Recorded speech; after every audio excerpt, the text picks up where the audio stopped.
السلام عليكم ورحمة الله وبركاته. ازيكم يا حبايبي؟ عاملين ايه؟ يا رب تكونوا بخير. كل سنة وانتم طيبين. النهاردة هنعمل مع بعض اكلة حلوة كده وسريعة. هنعمل مع بعض الحواوشي، طريقة سهلة وبسيطة وتتبيلة مختلفة جدا. يلا بينا يا حبايبي ندخل الفيديو ونشوف عملنا الحواوشي ده ازاي. اهلا بيكم يا حبايبي. احنا النهاردة هنعمل مع بعض اكلة لذيذة كده وسريعة وبسيطة. هنعمل مع بعض الحواوشي، تتبيلة حلوة قوي. ان شاء الله هيعجبكم. يلا بينا يا حبايبي ندخل في الفيديو ونشوف احنا هنعمل حواوشي ازاي. انا معايا كيلو الا ربع من اللحمه المفرومه. كيلو الا ربع من اللحمه المفرومه يبقى ياخد نص كيلو بصل. انا معايا نص كيلو بصل ومقطعاه زي ما انتوا شايفين كده. هحطه في الكبه. هنستخدم الكبه بتاعتنا النهارده.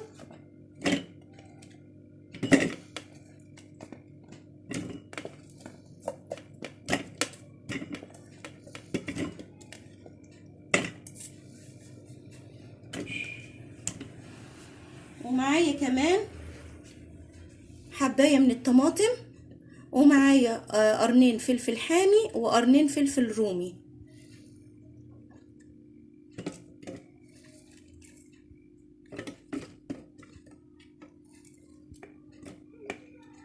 هنضرب الخليط ده كده الاول.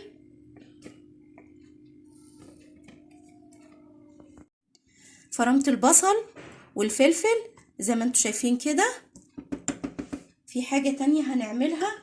معايا حزمة من البقدونس، انا واخدة الورق بتاعها بس العيدان لأ. حطها كده.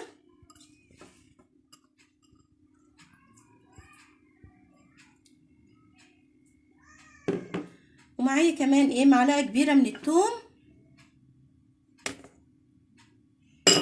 ومعايا البهارات اللي انا هستخدمها للحواوشي. معايا ملح وبابريكا وكمون وفلفل اسمر، ومعايا كزبرة، ومعايا كمان ايه بهارات الحواوشي.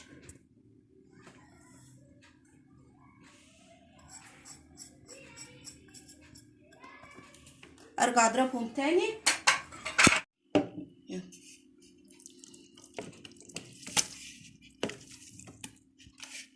ايه رأيكم بقى كده؟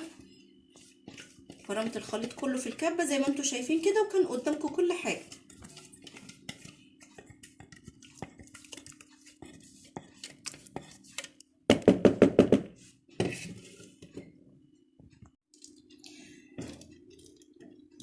عارفين ده ايه؟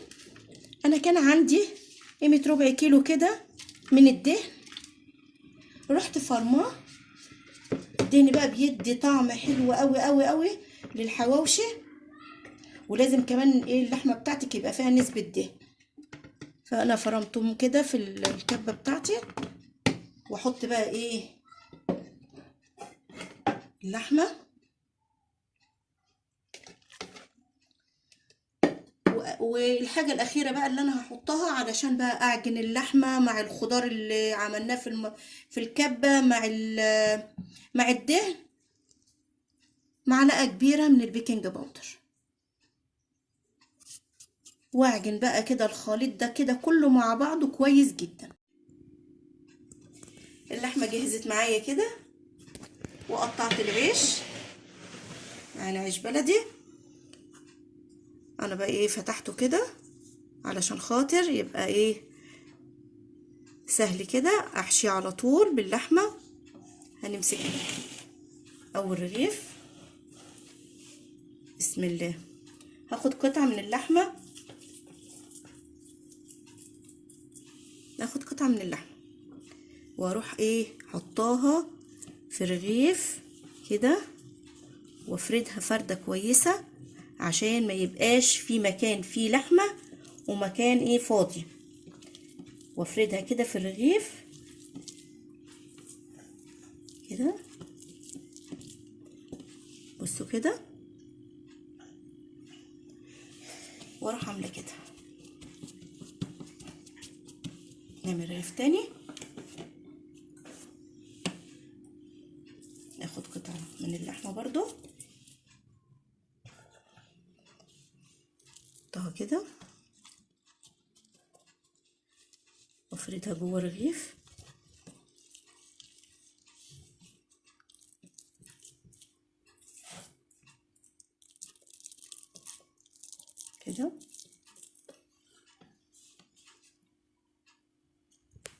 واعمل برضو كده.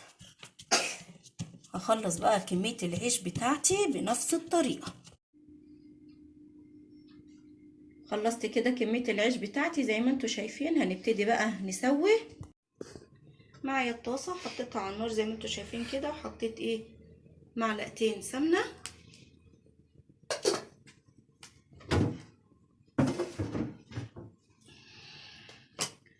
وشوية زيت صغيرين.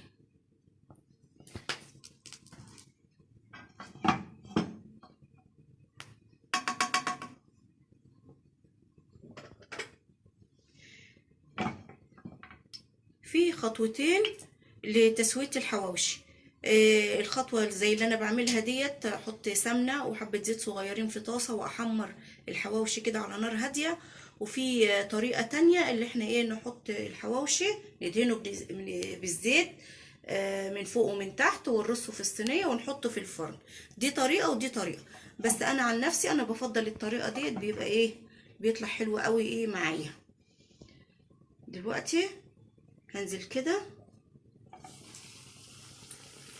برغيف الحواوشي واوطي النار. اوطي النار علشان خاطر ايه، العيش ما يتحمرش مني على طول وتبقى اللحمه نيه من جوه. اوطي النار كده على نار هاديه، يستوي رغيف الحواوشي، واقلبه من فوق لتحت لغايه ما يستوي معايا.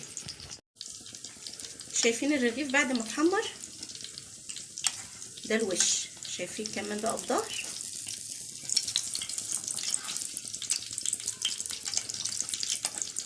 ايه رايكم بقى؟ نار هاديه علشان خاطر اللحمه تستوي جوه الرغيف. وزي ما انتوا شايفين كده طريقه سهله جدا.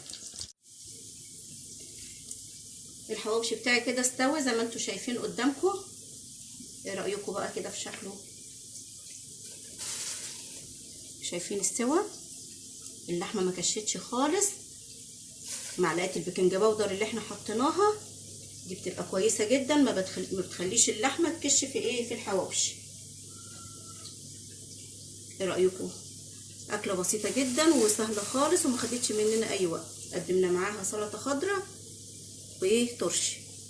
اتمنى من كل قلب انها تعجبكم. لو عجبكم لايك وشير وفعلوا لي زر الجرس واشتركوا لي في قناتي عشان يوصل لكم كل جديد. مع السلامه.